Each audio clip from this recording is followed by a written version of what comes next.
السلام عليكم ورحمة الله وبركاته walaalayaal kusoo dhawaada again waa walaalkiina maxamed afdo crypto kutaajir. I hope inshallah videoyaasha aan soo dhigayna wax aad ku faa'iiday, and if you did just ila socodsii, let me know and just put it there, comment igu qor, and then on waxyaala aan improvement aan ku samey lahay, aan iska bedeli lahay, aan kusoo dari lahay. So those comments ama waxyaalaha, the likes, dislikes, aniga wax ka baranayo.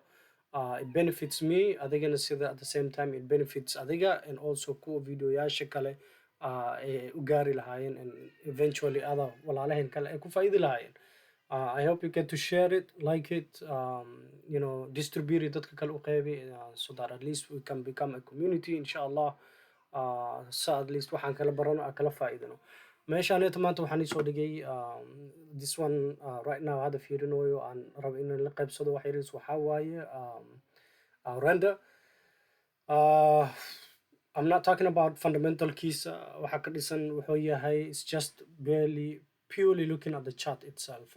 Chartly always waxa kasoo bilowda weekly, monthly kasoo bilaw, weekly mau, daily mau, adiga swing trader ma tahay, daily trader ma tahay, ama waxaa ku jirta for very few months adan waa ka baxda, investment may ku tahay, so many things, adiga you can figure yourself out. waad ogaa kartaa meesha adiga aad ku jirtid iyo adiga qafka aad tahay. meeshan hadda aan isoo sharaxooyo waxaa waaye waa render weekly. waxaan fiirinayaa from a weekly basis aan kasoo bilaaboyaa. Weekly basis, if you look at the past historygiis haddii aad fiirisid, render has been at least wuxuu sameynaya an uptrend, and eventually wuxuu sameeyey a pullback of from the previous all-time high. Giisa wuxuu u imaaday 74% retest ayuu soo sameeyey 74%. So daadashaa ka dhacday, that's a good opportunity, fursad ay ahayd. And it's remarkable that haddii aad fiirisid in the past wuxuu soo jabsaday the daily wax la yiraahdo yearly returnkiisa. So 2023 December-ka haddii laga soo dhaafo ama January meeshaan inta la imaado, let's put a Allahumma musta'an, very cool. Let's find that January wakana December. So at least you have it here wakana. This is where you have it. All-time high gisa, yearly high. The previous yearly high gisa one time, it was supposed to, meeshas ceshado, to be a strong support, ahaado. The previous year all-time case high ama meesha uu joogay yearly average la yiraahdo inuusan ku noqonin, but unfortunately wuu ku noqday, wuu kasoo daatay, it became a breakout. So continuation meesha laga raadinay never happened, and bearish waxaa laga whatever bear market abaar lagu jiray. But now we are back into at least some kind of momentum, dhinaca bulls momentum ku jiro.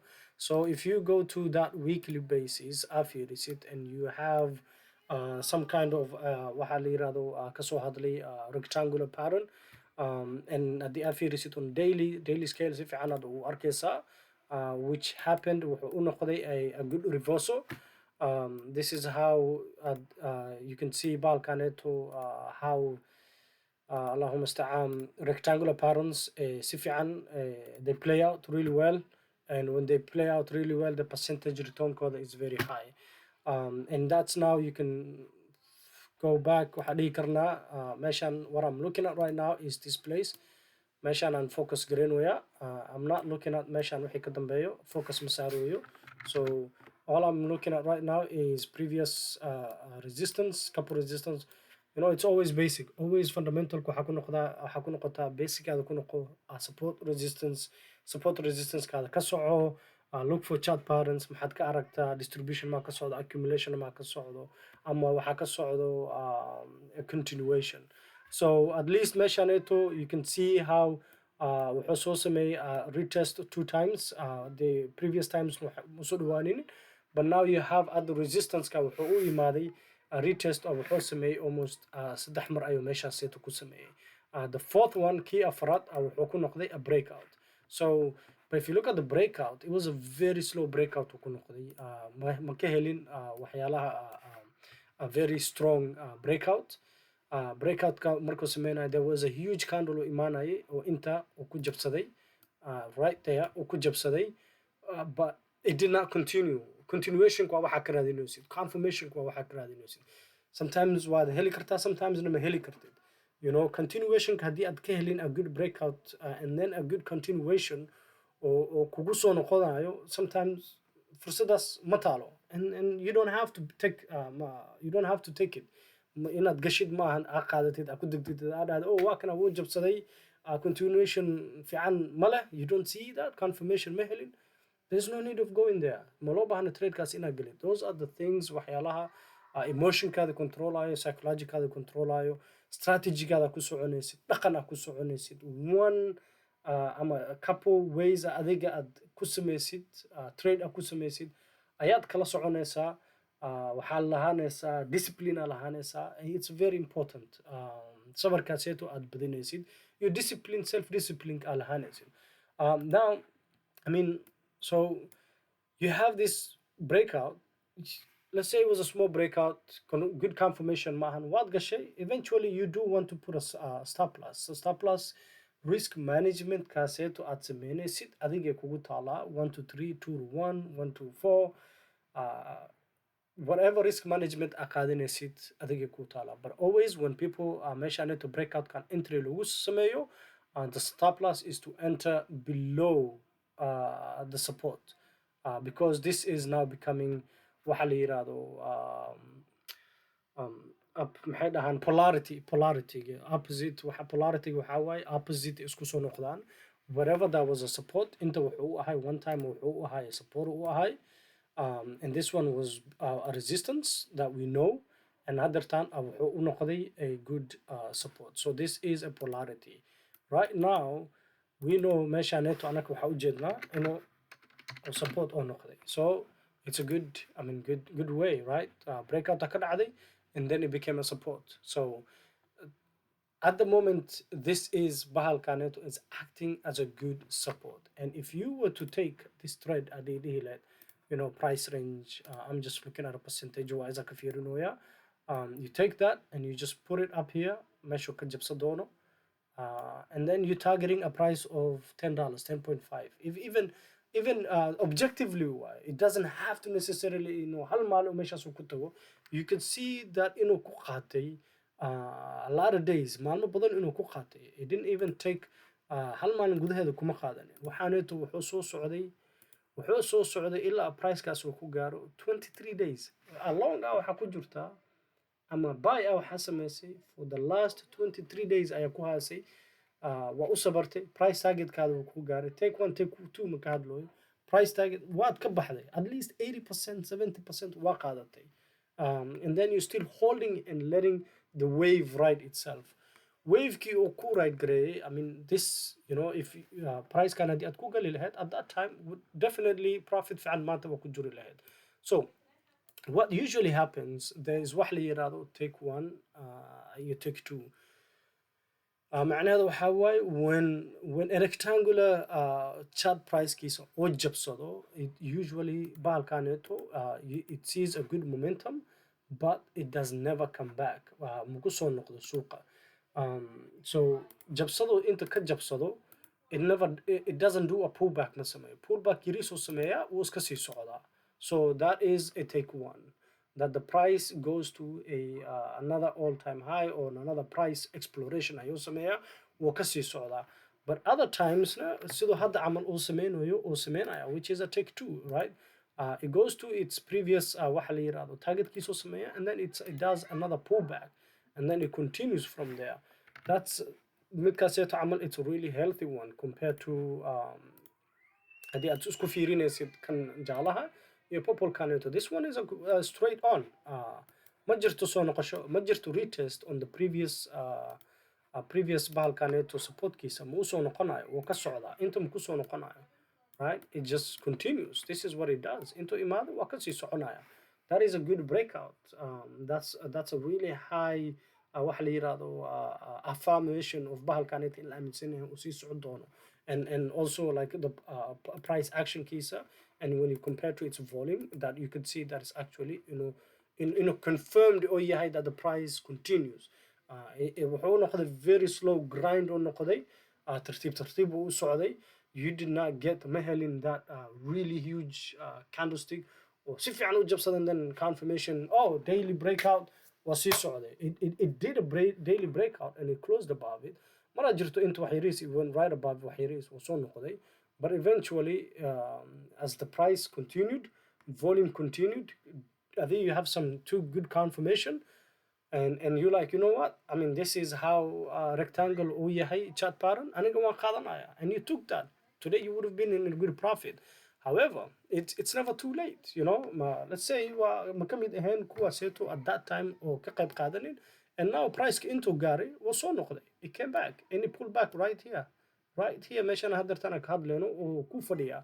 So it's a good opportunity kale oo aad support kaneeto. You know, always support becomes your resistance becomes a support, and eventually wuxuu noqdaa resistance adhowtay marka lasoo daadiyo, they become polarities waxa la yiraahdo. So haddeertan waxaa ugu jeedaa aniga bahalkaneeto ninka render la yiraahdo, that fursad kale inuu it presents another opportunity itself.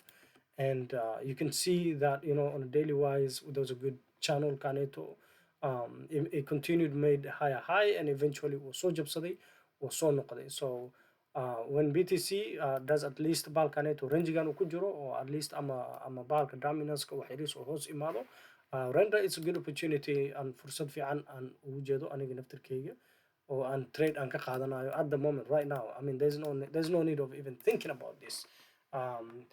And then midda kale aan ku tusinayo waxaa waaye, it is the daily. Look at the daily 200 simple moving average. It's always waxa the bears have no say marka imaado above the 200 simple moving average. The bears always would love to short in a short grayaan below the 200 simple moving average. At least now we have a good confirmation that anaka dhinaca bullska faa'iido nugu tahay, buyga nugu tahay, that we are above the 200 simple moving average. Yes, 50 it got rejected, but that is between the 50 and the simple 100 moving average. Yes, you can enter balkaneto another sell, or inta ku noqonaya targeting 200. But if there is a long waxa la yiraahdo very long huge candle or below the 200 aadayo, retest 200 lagu sameynayo, that's a good indicator uu ku noqonayo bearska inay soo galeen, bearska momentum kooda ay qaateen, and that is a bear trend oo hoos loo soo celi doono.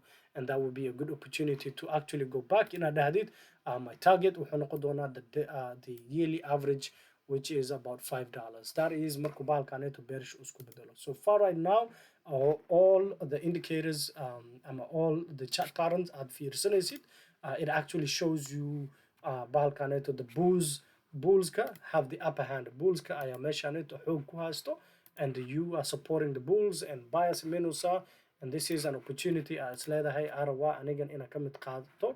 So this becomes a good support for me, which buy ku noqonayo, and you are targeting the next all-time high. That is very simple.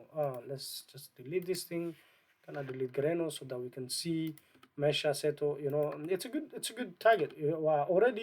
Already target key or the rectangular pattern ka reversal ka has been reached. So there is the take two, which is breakout, retest, continue, right?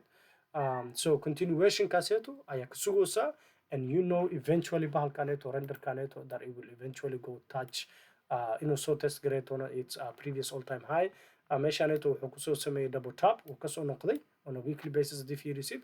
But right now we have a confirmed continuation, even though waxaad u jeedaa a very 24% a bearish engulfing u jeedaa on a weekly basis, and this one probably wuxuu ku dhamaan doonaa as some kind of a dodgy inconsistency unknown suuqa meesha loo wado.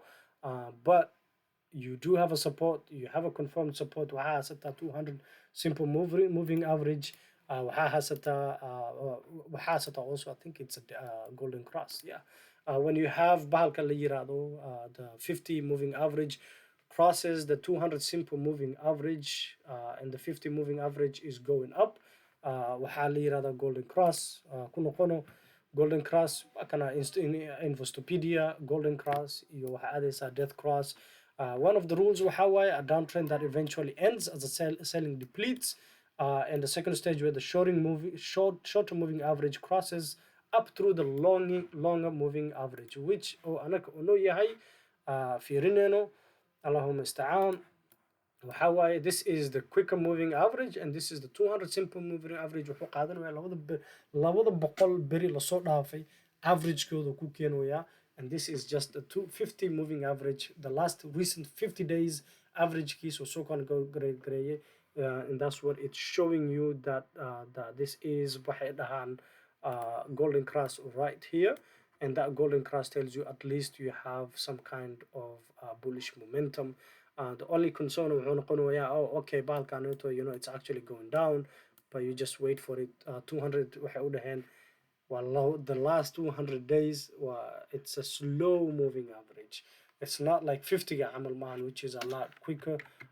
So inshallah, that's how the trade card u qaadanaysid. That's how you actually aniga myself, and I'm looking for is another opportunity for fursad kale in hadda meeshaan ay kasoo baxday. Always you have your stop loss ama investment haddii ay ku tahay, it's nothing to worry about. waxaad kala cabsanaysid maahan dhinaca spot trading haddii aad ku jirtid, dhinaca futures trading camal haddii aad ku jirtid, markaas oo taxadar uu leeyahay waa ina stop loss haasataa, risk management haasataa, that you supportkan haddii uu soo jabsado you are out of it, waad ka baxday. So you laaskaada qaadanaysa, and now you start changing your mindset to the bears. waxaa leedahay, oh okay, now everything else is going against the bull momentum, bear isku bedelaysaa, and eventually that's how you bahalkaadi aad ka faa'iidaysid. So we are just waiting this event inuu soo noqdo, probably retest series inuu kusoo sameeyo on a daily trend line, and then maybe laga soo celiyo, but eventually I know for sure inuu channelkaneet uu kusoo noqon doono. One last thing aan arkay anigoo meeshaan ka hadlayo is very critical, and haddii ay ka dhacdo it's going to be really incredible. Let's just delete this channel kaaseeto ma u baahanin. Yeah, this is my support. I know aniga meeshaan aan buy ku sameyn doona. What I'm looking at right now, subhanallah, now Mr. Am, is I'm looking at this one actually. Ila fiirsada and tell me what you think. Tell me what you think. Adiga ila qaybso, ma ujeedaa aniga tan ujeedo, when you have bahalkaneeto waxa la yiraahdo rectangular patterns-ka reversal-ku ka dhacay, which is so great, but also you want something else, which is right now developing as we are watching it. So in the next couple days weeks, it could be a lot shorter way yaraa karaa, mid yariiso inta ka noqon karaa. It could be a lot longer, but you have it right here. haddii ay daawatay videoganeeto, adigan ujeedid aniga waxaan ujeedo, and you know what this is, what I'm looking at. So you could, I don't want to write what it is, targetka anywhere from here to here, or to here. So it's up to you. So how you see that. Aniga waxaan ujeedaa, and this will be really ideal. Macnaheedu waxaa waaye af Soomaali ideal waxaa lagu dhahaa ideal af Soomaali kusoo qordhiyo. It would be the most ideal inuu noqdo that waxa aniga aan ujeedo. I don't want to say it out loudly, but this is what I see it, that it's forming on dhinaca gacanta midigta la ka sugaana, and when it does that, this is a really nice breakout. And if you do see that, let me know what it is. haddii aad fikradaas ila qabtid, inshallah walaalaheena kale ummadda kale ula qaybsado. Let's grow up as a community, so that anaka dhan aan wax ka barano, and we benefit each other and support each other. Inshallah aan iscaawino, aan waxna kala barano, aan waxna iskula darno. I hope ina meeshaan aad wax ka faa'iidate, aad channelkan aad wax ka baranaysid. Inshallah waxyaalaha ka bedeli lahay ama wax ku dar lahay ila soo socsii. waani wada salaamay meel kasta aad joogtiin. waa walaalkeena Maxamed Afdhoob. Salaamu calaykum waraxmatullaahi wabarakaatuh.